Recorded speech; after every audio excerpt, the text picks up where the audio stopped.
Here we go. Hello, hello. Welcome to NFL opening day. Woo! I'm a ticket shareholder, yes. I got to represent.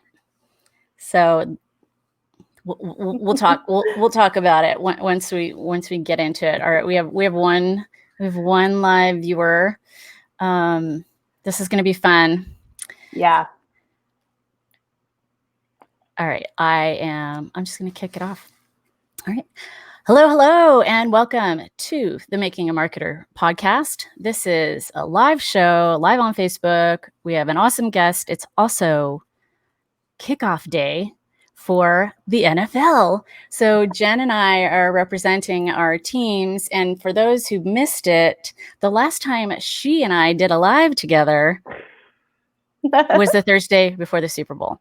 Now, she came out ahead on the game. I think I won the smack talk battle. Yeah, you always do. I need to practice. You think that I would have taken the summer to brush up on those skills, but I did not do that. It's just because you're too nice, and I have the youngest of 9 kids, so I'm used to bringing it. Tim, welcome, Tim. Tim's home. Paging Tim Fuse. That's cute. Hi. He says, hi, awesome people. Hello. Nice to see you here and masked up in your profile picture. I appreciate that. Okay, y'all. I am Megan Powers, and I am with Powers of Marketing, and our company is the sponsor of this podcast. We provide strategic development, communication, consulting, and execution, little training to small to medium-sized businesses. And this is the favorite thing that we do is this podcast. Our guest today is Troy Sandidge. Welcome, Troy. Thank y'all for having me. Welcome to my sales day. I'm so happy he's on, and this is funny, Jen. He's the guest on the Lead Loudly Twitter chat today. You are a busy man, Troy. I did not know waking up this morning, all this was going to be lined up today. I was like, good luck. We just all need a piece of your mind. Right. We recorded with an athlete like right before she hosts her own Twitter chat. And then the week after that, Jen and I were guests on that, on her chat. So love it. Yeah. That's awesome. Duncan Mask. Shout out to Duncan. All right. So, this is also birthday week for me. Last September, we recorded on my actual birthday from Austin. Yeah, we did. We talked about chatbots with Carrie Gottschalk when we were in Austin at the ManyChat conference. So my team is playing on Sunday, and it's a home game that I don't get to be at. So I'm in mourning. I mean, like, for real, y'all. Not just because it's my birthday. It is my 49th birthday. And my team is the 49ers. And hello, putting them together. She's a numbers girl. She's always a numbers girl. Oh, Megan. Must be the year. And this week is the 7th year anniversary of my company founding. So stars are aligning. Thanks, Tim. So I am I'm pumped about the kickoff. I'm sad I don't get to be there, but I did pay for a cardboard cutout. So one-dimensional Megan will be in the stands with a sign that says, "Oh, that is perfect." I'm holding it in the picture, and I was like, oh, they better accept this, and I haven't gotten it kicked back. So I love it. Now, if I got on TV, that would be the ultimate. If my cutout got on TV, oh, that would be so amazing. I'm gonna have to watch it. Now I'm gonna look for it. Same. It's the afternoon premiere game on Fox at 1:25 here. So brilliant. Adjust your clocks for wherever y'all live. All right. So we're going to talk with Troy about strategy, which is my favorite thing about marketing. I think without it, what are you even doing? So we're going to talk marketing strategy framework. I'm going to read Troy's bio. He is Chief Strategy Officer of Vult Troy Lab. Sandidge Company. What's the name of your company? My company is Fine Troy Marketing Solutions, Okay. but I'm the CSO for Vult Lab. Oh, Vult app. Okay. Somehow that got left out. Okay. Troy is a marketing strategist, keynote speaker, interviewer, investor, and Twitter aficionado who has made a name for himself as a provider of crucial inputs for growing SMBs and national multi-billion-dollar enterprises.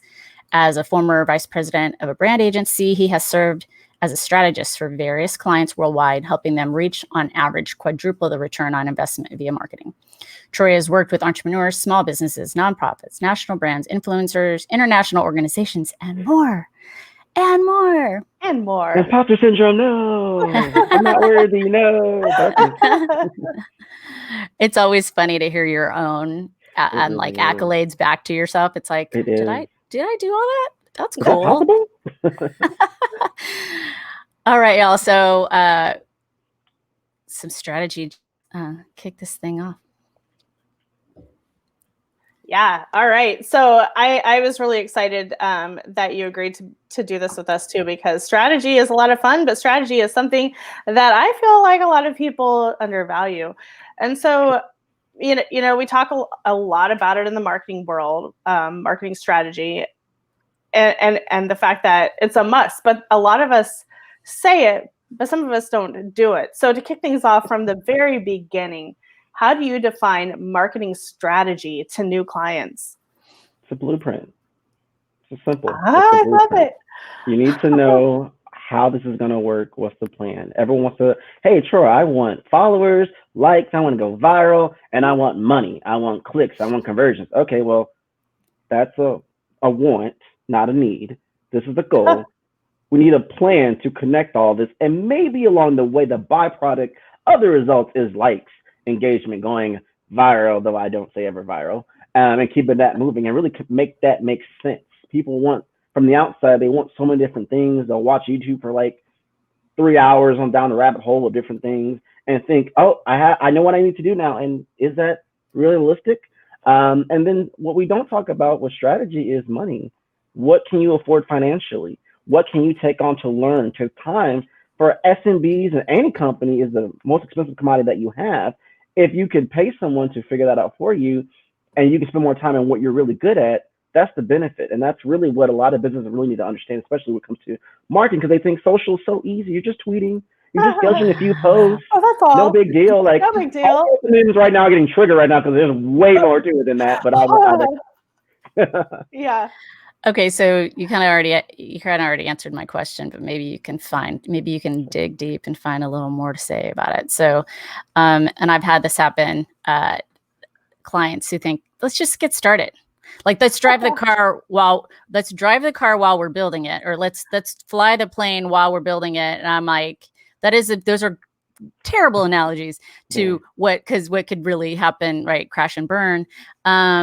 But it's just realistic. So what do you say to clients that say, let's just get started and we'll hold off on the strategy, or for that matter, like they don't want to pay you to do it up front? I just say, well, I have a lot of network of people who can execute right now. If you're one of those companies that just want to I want to just go and see what the results are and come back later. There's still some strategy that probably would be more beneficial, but it comes down to, well, if you're in that go of a hurry, then I'm probably not the right person or the right company to help you right now, since you're in that high level of goal mode. And that's a hard thing to say, to turn down business, because well, right now, this isn't going to set you up for success. Maybe someone else can help you do that, or give you time to figure out, I need to reel it back. Right. Yeah. Yeah. Well, my answer to that was, I don't know how to get started. That I need to do this in order to do something to have a different result for you. Mm-hmm. And so and then what I didn't say was, if you want to get what you always got, do what you always did, which is they weren't happy with their existing company. And think about it this way, with marketing, a doctor, you go in for a visit, I want surgery. Hold on. We got to do some testing. I want to see your back history. I want to see what's going on, the ins and outs. It's not that simple. If people would treat marketers not of like doctors for their business, it would be so different. They will understand the importance of strategy first versus gun-hoing it on gimmicks and things that may not work for them. I love that. That's I do awesome. too. Yeah, absolutely. And we could make more money too. Preach, Right. We all need more money right now. Woo, help us, Lord. Just call me Dr. Jen. Hey, I like good ring to it. I think so too. With a successful marketing strategy, there has to be pieces that are important. So what are the most important pieces that you feel are part of a successful marketing strategy, and how do these parts work together to drive results? I think making it very clear what the expectations are and making it very clear what the benchmarks towards success is. Because the strategy may take time. To grow a successful business or having a really good marketing campaign, define what that means for you. Maybe that's if I get 10 likes, Troy, just 10, and one person click on my website and fill out a form, I am overjoyed. And depending on another business, yeah, I get likes all the time. I want people who not only fill out my form, but are ready to pay me now. We have to define what success is in the strategy to have a very successful one, if that makes sense. Right. And I think, again, tying it back to the benchmarks, figuring out which ones we need to see, and if they don't know, to educate them on to know we're moving in the right direction. If my goal is to get you leads and you're looking for vanity metrics, it's probably not going to work. I'm not trying to get 1 million likes on this post. I'm trying to find the gems of people, the 1%ers who have the money, who have the need, who see, or if it's location-based or national-based, whatever, the time to have the conversations to be ready to use your services or your products. So it's really understanding those key things for me initially. Awesome. Yeah, there's a whole lot that goes into educating your clients, because this is a whole new animal to a whole lot of them, and they just don't understand why these little bitty things are not really little bitty things and why they're so important. Right. So important. Mega important. So what do you think are the most important pieces of a strategy as you put them together? Like, obviously they're kind of like they're puzzle pieces, right? So how do you create the puzzle to get put together to drive results for clients? Starts with a questionnaire. I know that sounds old school, but it's necessary. If I don't know the ins and outs of your business, your financial ability, you're able to pay, you're able to understand like who's on your team, who's carrying what weight. I need to know what your time is being spent so I can make a tailor-made marketing strategy for you, not one you get from the gimmicks agency store, no shade there, that they just give you a box and put you in and say, here you go. Like, there's a gimmick agency store. There's an artwork to this. And really, once I know that, I know how much you're making. I know the goal, what you're trying to do, what's keeping you afloat, what's your bottom line. We can pair up. Sometimes, even if you have the financial backing to pay for a lot of ads, if you have no community, if you have no solid website backing, if you have no social kind of variations already there to keep them there, there's no point of dumping $10,000 a month in ads to drive people to somewhere that doesn't really give you any value. So knowing all that ahead of time, we can make a really strong case for short-term and long-term success. That's awesome. Right. So I asked Jen's question. So Jen, I'll let you ask yours. Ask mine that was supposed to I love y'all. I've never done that before. Okay. Yeah. Well, it's all right. I mean, we just clarified. It's not a big deal. Actually, we have done it before, but we've done it on the sly where like the guest had no idea or no, but I didn't have time. It was time for the next question. No worries. So Troy, do you feel like it's crucial for your print, digital, and social strategies to be consistent with each other? Why? And what is the power of that? Can you ask the first part? I didn't hear it, unfortunately. Okay. So do you feel like it's crucial for your print, digital, and social strategies to be consistent with each other? Why? And what is the power of it? Yes, I do believe it needs to be succinct. There are obviously some modifications per print and digital and beyond. Obviously, we have to keep that in amount, but there are ways to connect all that together. The reason why you want to be succinct is recognition right away, whether that's in visual of a logo or a slogan or a color scheme or a copy or a consistent call to action. The more consistent you are succinct, the better you can track how successful you're doing and knowing what's going on. So people are like, well, Troy, Is print dead? Well, nothing's dead if you know how to utilize it effectively. Email's not I dead. love it. Sure isn't dead because as we saw, if Facebook's down, is Twitter down? How do I communicate? Email. So it's not dead. It's just knowing how to use it and when to use it and where to use it. So for me, if you're a person, if you're a lawyer, for example, and Troy, I want to do a 3-part campaign, digital and print and social, what do I do? Well, I'm not saying a billboard isn't a bad choice if you have the financial backing for it. Hey, put a link on there that's a bit.ly link, for example, that we can track. That's the only way they can find that link. And now we know how many people took the initiative from that billboard to go to your platform. Same thing with digital, same with social. All these things come into play. But there is some creative nuances there where there needs to be different. Billboard, you only have a few words and a visual. You have to be very powerful. The same thing could be in an ad, but you have more copy in a Facebook post to kind of give more substance to entice them to click on an ad, and different things like that. So I definitely think it needs to be succinct versus, Troy, we're going to try this where the same messaging, but way different campaigns and go. And I'm like, well, that's 3 separate things. That's not one. And that's just at least how I see it. Yeah, I think there's a lot of power to making everything, have the same message, lead you to the same thing, look a lot alike, make it quite visibly yours. Right. That can be very powerful because then you can be capturing audiences from all over the place. It's pretty awesome. And I guess I would add also to know which part is going to, sometimes a billboard just may be working for brand exposure and brand awareness, not directly for, I don't expect CTAs from that, but if I get an uptick in website hits or an uptick in followers, and the only thing I've done in the past 30 days is a billboard, and it's in like geolocation, that suggests to me that that's working in this intent. If now it's just, does that convert to money and value? If it does, then it was a good investment. But really understanding this is what we're doing, this is why we're doing, this is what we expect from it. And if it gets there, it did the job. Right. I love talking about billboards. Hi, Amy. Amy has joined us. Hello. Yeah, because I actually, I live in California and cannabis is legal here. And we've done some shows on cannabis and CBD on this podcast.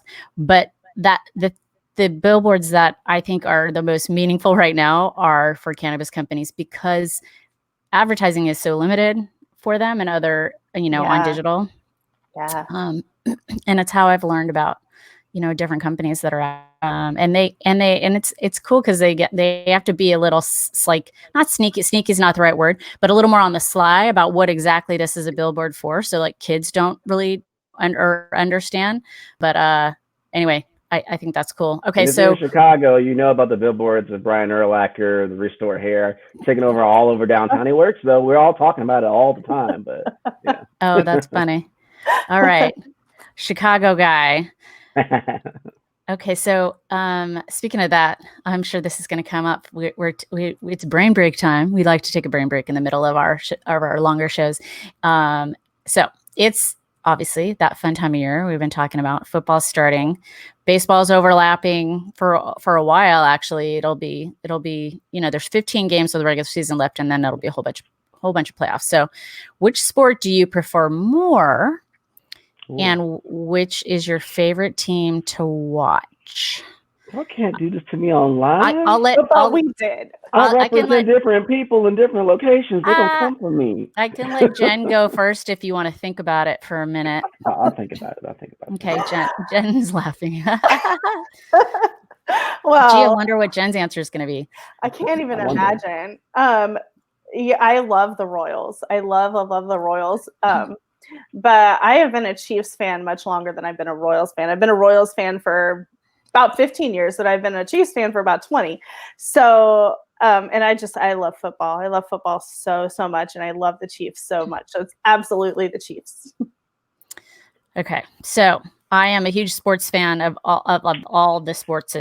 The Niners are my team. I am, go Amy. Amy's smart. She's a smart lady.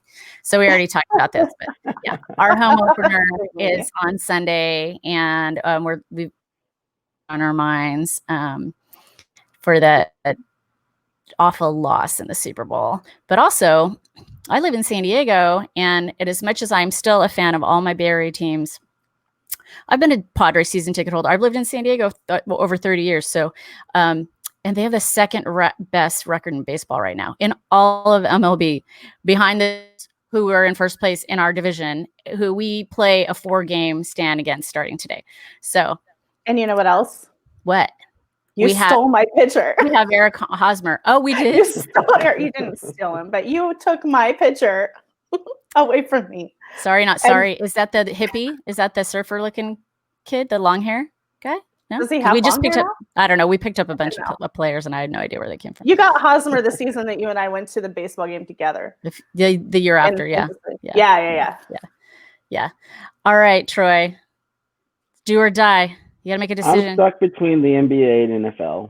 I think I'm going to give a slight edge to the NBA right now because it's been some of the most competitive basketball I've seen in quite a long time. Well, we both gave 2 answers, so you can give 2 answers. But I'm going to say, if you don't know, you already know I'm a Chicago Cubbies fan, diehard since birth. It was just, you are now a Cubs fan for life.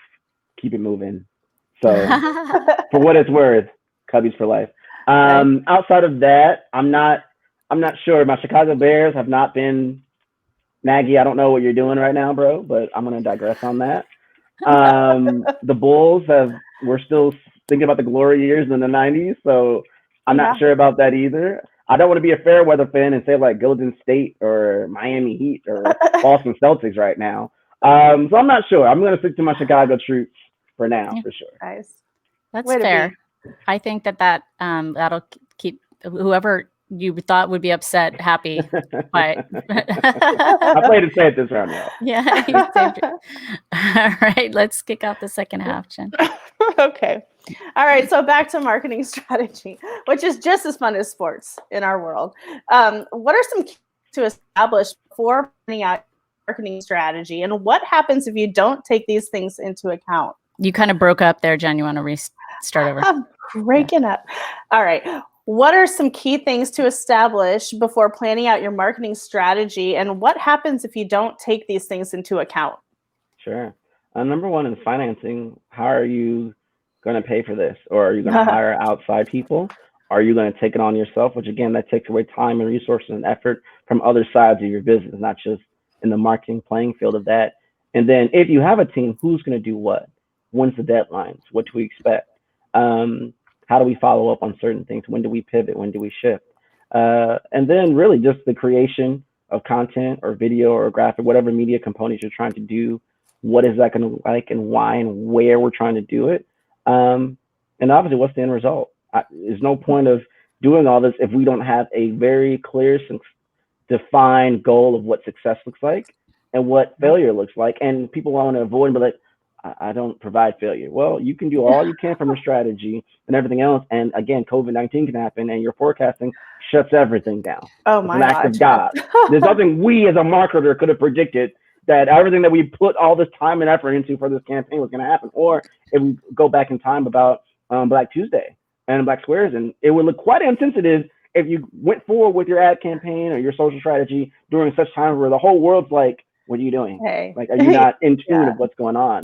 So I think having contingencies in place in case something happens, well, we can kind of shift it off and still keep it moving. These are all crucial. And the why is that when you have all these structures, when things come up like this, you know what to do.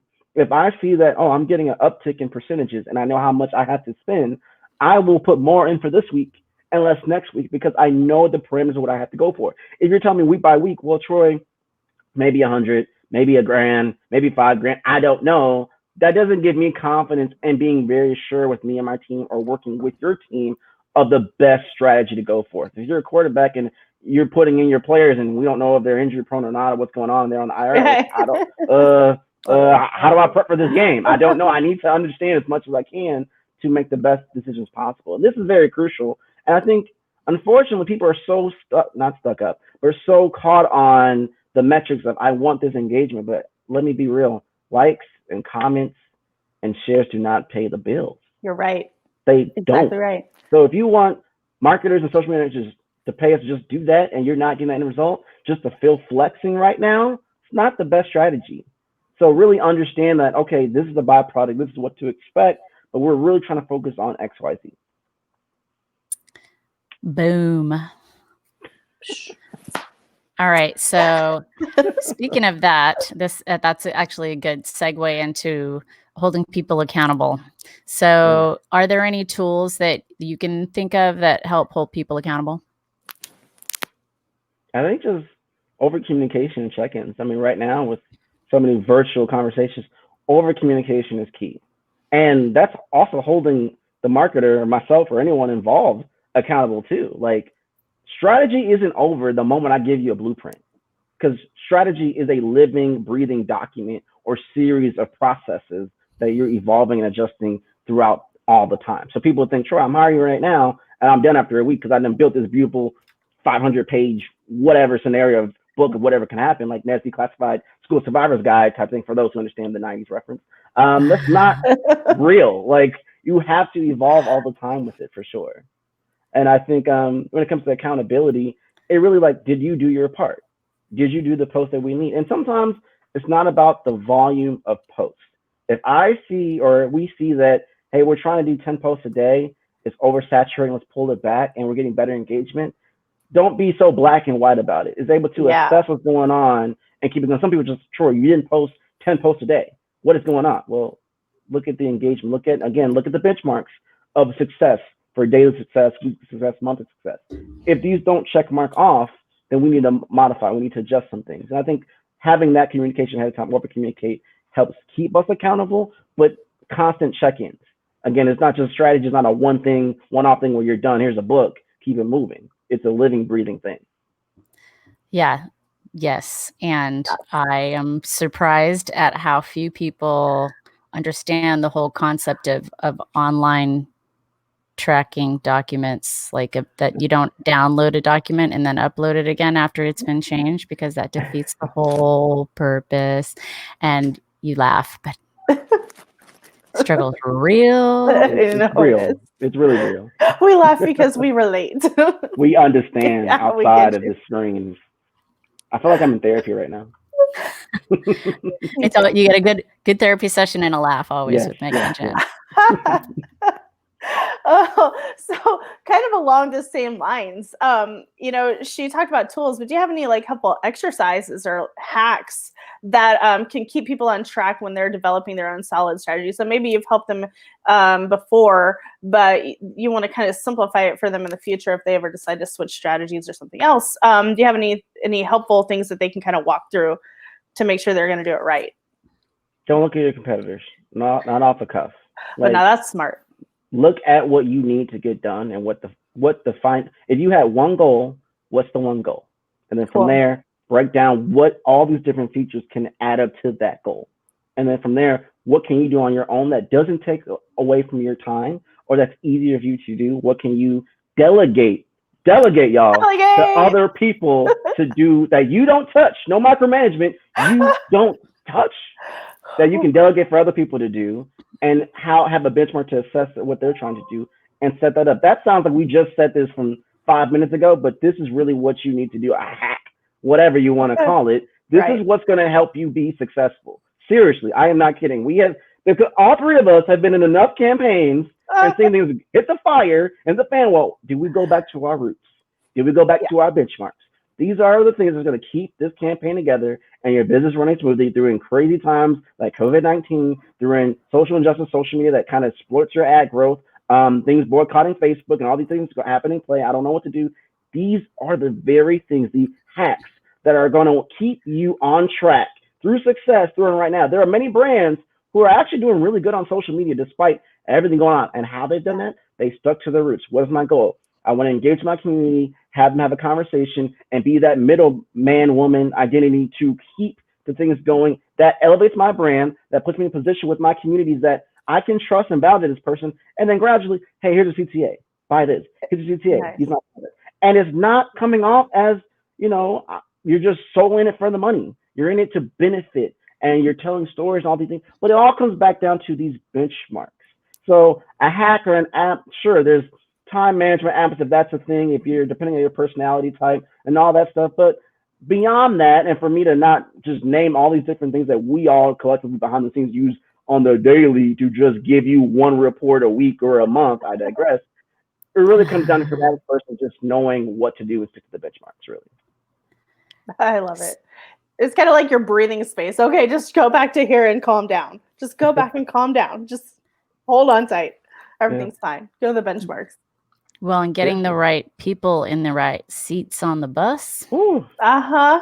Yeah, that helps. I mean, I have recently had the opportunity to work with a team of people that I did not vet, and I gave tasks feeling like they would understand what needed to get done, and then I realized that I should have been micromanaging from go, and I didn't, and then I looked back and saw, so it's it's important to know what people's true strengths are, and what you have and them give doing. marketing to be involved in everything. I don't know how many meetings marketers have been involved in. We made these changes here. Do something with it. Wait, hold on. Do you not know all the other things that we have in play right now that we need to understand and make these modifications to as well? So really, just have some organization around what you're trying to do, and don't try to switch it up without having all the powers that needs to be there involved to make the collective decision. That's a good point too.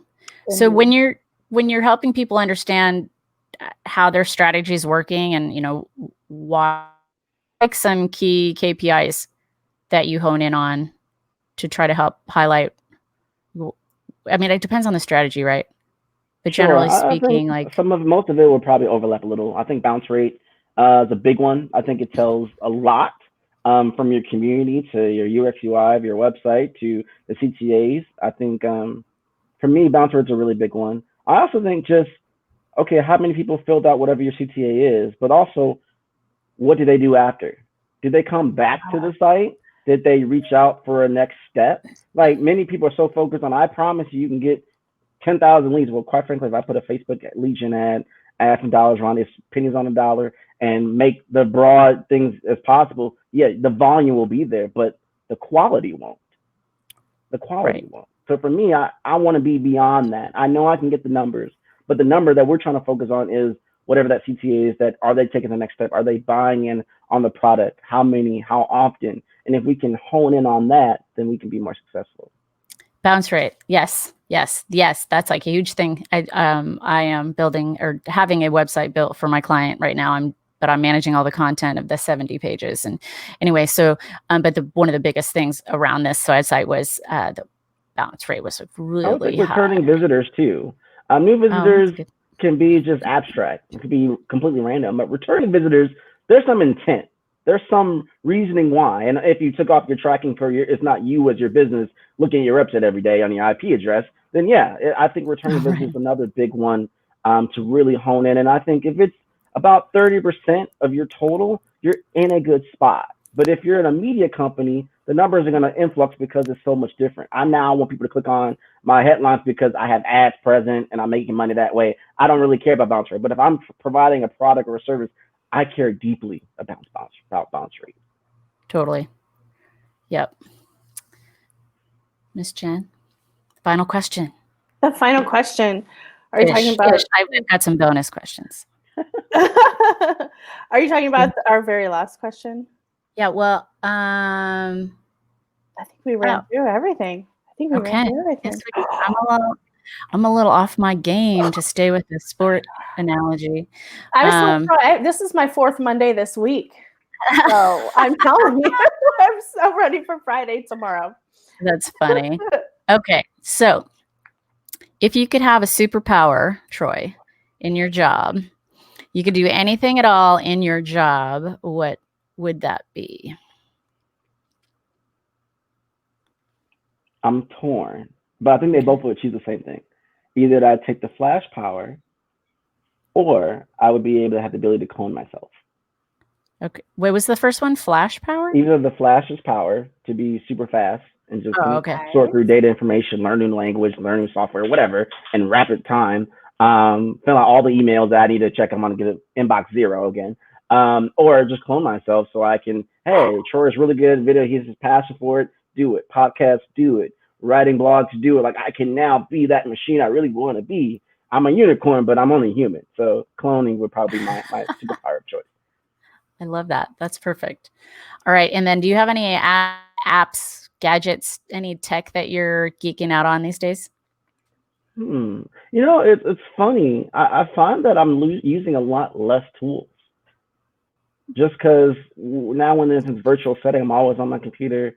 The standard. I'm kind of going back to just kind of old school stuff now.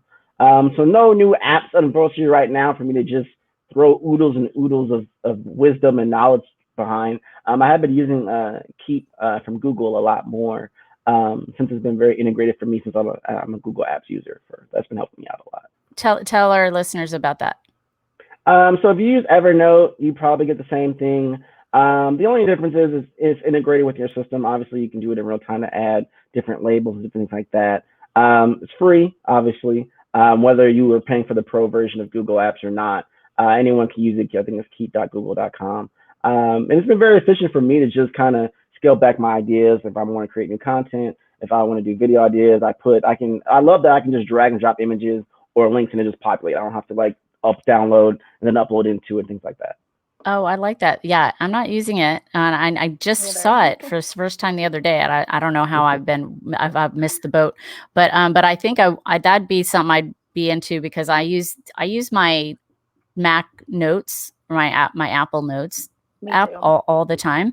And so I think that would be a more efficient way for a lot of the stuff. I'll still use the app notes for some things, but that would be more better, I think. I'm learning not to put my notes on my computer and put it in the cloud so I can assess it wherever I'm going to kind of nurture those thoughts and ideas.